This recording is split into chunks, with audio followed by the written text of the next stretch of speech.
Hello students. Last class हम लोग basics of derivatives पढ़ लिए थे दो पार्ट में। तो दो पार्ट के बाद जो डिफरेंशियल है वो है चेन रूल। आपको समझाने के लिए चेन रूल भी हम लोग दो पार्ट में डिवाइड किए हैं। तो चेन रूल जो है उसको समझने के लिए ये सब रूल्स आपको याद रखने पड़ेंगे। याद रखिएगा, ये रूल्स याद होगा आपको तभी आप चेन रूल समझ पाएंगे। इसलिए ये जो रूल्स दिया गया है बहुत अच्छी तरह से उसको याद कर लीजिए। अब अगर इसको याद कर लेंगे फिर मैं चेन रूल में एक टेक्निक आपको बताऊंगा जिसके बदौलत आप इसको समझ पाएंगे। जैसे कि सोच लीजिए y इज डिपेंडिंग अपॉन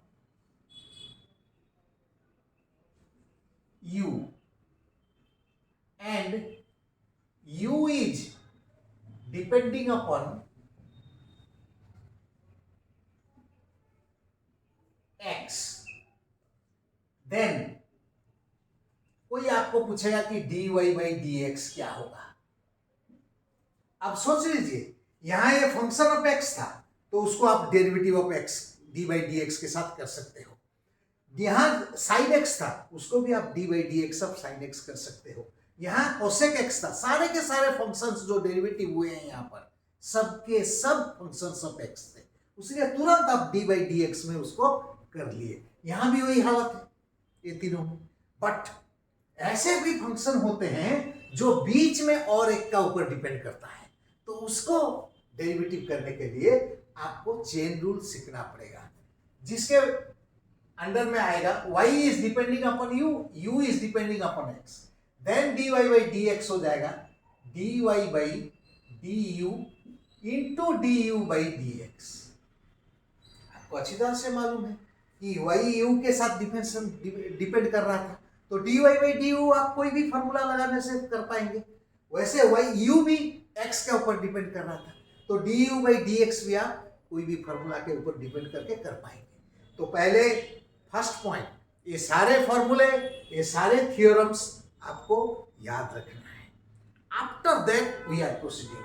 तो पहला एग्जांपल हम लेते हैं, if y equal to sin x cube then dy by dx क्या होगा। अब सोच लीजिए मैं आंसर में given y equal to sine x cube है, तो मैं dy by dx करूंगा तो यहां भी dy by dx करना पड़ेगा। जितना एक्स्ट्रा लिखा हूं उतना इस तरफ भी लिखना पड़ेगा।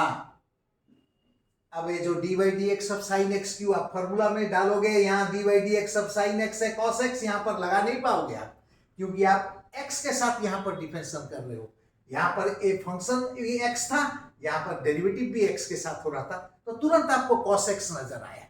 बट ये जो है dy by dx, उसमें dy by dx of sine x cube है, तो इसको आपको एक्स क्यू के साथ डिफरेंशिएशन करना पड़ेगा। अगर आप इसको एक्स क्यू के साथ डिफरेंशिएशन किए आपको वो cos एक्स क्यू दे देगा, लेकिन अब तो यहाँ एक्स क्यू के साथ डिफरेंशिएशन था नहीं, एडजस्ट करना पड़ेगा। क्या करोगे, D by D x of x Q. अब एक्स क्यू का डेरिवेटिव ए फॉर्मूला में आ जाएगा, तो एन एक्स टू मतलब 3x स्क्वायर हो जाएगा। एक्स क्यू का डेरिवेटिव 3x स्क्वायर हो जाने से 3x square cos x Q is the result of dy by dx। तो ये था पहला एग्जाम्पल। देन एग्जाम्पल 2 में अगर मैं देता हूं, if y equal to 10 cube x then dy by dx क्या होगा। याद रखें यहां पर साइन एक्स क्यू था तो ये एक्स क्यू का ऊपर डिपेंड कर रहा था, यहां पर 10 क्यूब x है, वो किसका ऊपर डिपेंड करता है वो आपके सोचने वाली बात है। तो जब आप dy by dx लिखोगे, इस तरफ भी dy by dx लिखोगे 10x क्यू का, 10 क्यू x का, ये वाला किसका ऊपर डिपेंड करता है। अगर वो चीज आपको समझ में आ जाए तो ये दोनों प्रॉब्लम में डिफरेंस क्या है वो पता लग जाएगा। तो 10 क्यू x का डेरिवेटिव हो जाता है बेटा 10x के साथ डेरिवेटिव करोगे तो ए हो जाएगा टी क्यू। अगर 10x के साथ डेरिवेटिव हो गया तो ये हो गया टी क्यू, जो आपको देगा 3t²। याद कीजिए एक्स क्यू का डेरिवेटिव क्या हो रहा था ना, nx⁻n−1। तो एक्स क्यू का डेरिवेटिव क्या होना चाहिए, 3x⁻²। यहां पर भी आप उसको यूज किए हो। तो ये वाला t है 10x, सोच लीजिए, तो ये हो गया 310²x इंटू 10x के साथ आप डिफरेंशिएट किए बोल के ये वाला मिला, लेकिन वो तो था नहीं, था क्या d/dx। तो एडजस्टमेंट के लिए आप d/dx ऑफ 10x लिख दो। अब 10x का फॉर्मूला आपके पास मौजूद है, 10x का डेरिवेटिव है sec²x, तो ये बन गया 310²x into sec²x which is the result.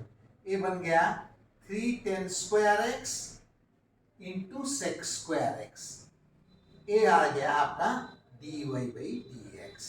तो ये तुरंत दो एग्जाम्पल के बाद एग्जाम्पल 3 को हम जाते हैं। तो डियर स्टूडेंट्स, अब एग्जाम्पल 3 शुरू करते हैं। एग्जाम्पल 3 में क्या दिया हुआ है, देखिए y = sin inverse of x e⁻x दिया हुआ है और वही dy/dx मांगा है। तो साइन इनवर्स के लिए पहले तो ये फॉर्मूला आपको रटना पड़ेगा या याद रखना पड़ेगा, और x e⁻x के लिए प्रोडक्ट रूल लगेगा, जो कि ये फॉर्मूला आपको याद रखना पड़ेगा। तो इसमें वही चेन रूल लगेगा। तो dy/dx क्या होगा, आप इधर dy/dx लिखोगे साइन इनवर्स x e⁻x। सो अभी ये बन गया, याद कीजिए साइन इनवर्स को इसके साथ डेरिवेटिव करना पड़ेगा, क्योंकि ये वाला इसका ऊपर डिपेंड करता है। तो साइन इनवर्स का डेरिवेटिव होता है 1/√1 - x²। तो 1/√1 - x² मतलब इसका square, so that is x² e⁻2x। और फिर आप तो x e⁻x के साथ डेरिवेटिव नहीं कर रहे थे ना, आप किसके साथ कर रहे थे ना, x e⁻x के साथ कर रहे थे, तो ये वाला आया। अब dy/dx ऑफ x e⁻x आपको लिखना पड़ेगा, जहां पर कि आपको एक प्रोडक्ट रूल लगाना पड़ेगा। तो देखिए ये बन गया 1/√1 - x² e⁻2x, और यहां पर आ गया x derivative of e⁻x। Rule के हिसाब से आप पहले u का डेरिवेटिव लिख सकते हो, फिर पहले v का डेरिवेटिव लिख सकते हो, कोई जाता आता नहीं है। तो पहले x का डेरिवेटिव लिखोगे तो 1 × e⁻x बन गया। देखिए ये फॉर्मूला में प्लस u है x हो गया, e⁻x का डेरिवेटिव e⁻x, बस खत्म।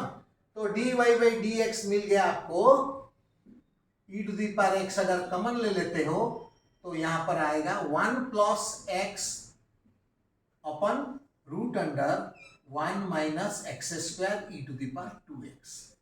That's all. I hope you understand example 3. Next example 4 को चलते हैं। So as per our previous promise, let us complete example 4 now. यहाँ पर देखिए example 4 में फंक्शन क्या दिया हुआ है, tan इनवर्स 2⁻x/ln x। ये भी एक कॉम्प्लिकेटेड फंक्शन है, लेकिन आपके पास तो tan इनवर्स x का डेरिवेटिव है, जो फॉर्मूला है। आपके पास डिवीजन का फॉर्मूला है u/v, जो भी है। So you have to use all those things. तो dy/dx आप जब करोगे तो इस तरफ का dy/dx करोगे, dy/dx of tan inverse 2⁻x/ln x। अब देखिए dy/dx of tan inverse 2⁻x/ln x जो है, इसको इसके साथ डेरिवेटिव कीजिए। इसके साथ डेरिवेटिव करने से ये आपको देगा 1/1 प्लस 2⁻x/ln x का होल स्क्वायर। याद कीजिए x जो होता है उसका स्क्वायर हो जाता है, यहाँ x के प्लेस में इतना है, आप इसको पहले डिफरेंशिएशन इसके साथ करोगे तो ए वाला निकल के आएगा। उसके बाद ये जो dy/dx ऑफ आप लिखोगे 2⁻x/ln x, यहां पर आपको ये डिवीजन फॉर्मूला लगाना पड़ेगा। उसीलिए पहले से ही बता रहा हूं कि ये सारे चीज आप याद रखने के बाद ही आपको चेन रूल पढ़ना चाहिए। ये सारे चीज आपको कोई भी किताब में मिलेगा। मैं भी फॉर्मूला दोनों तरफ आपका रखाया हूं, और उस दोनों फॉर्मूला को यूज करते जा रहा हूं। तो अब बताइए, यहां पर ln x का स्क्वायर भी होगा, 2 टू द पावर x का स्क्वायर भी होगा।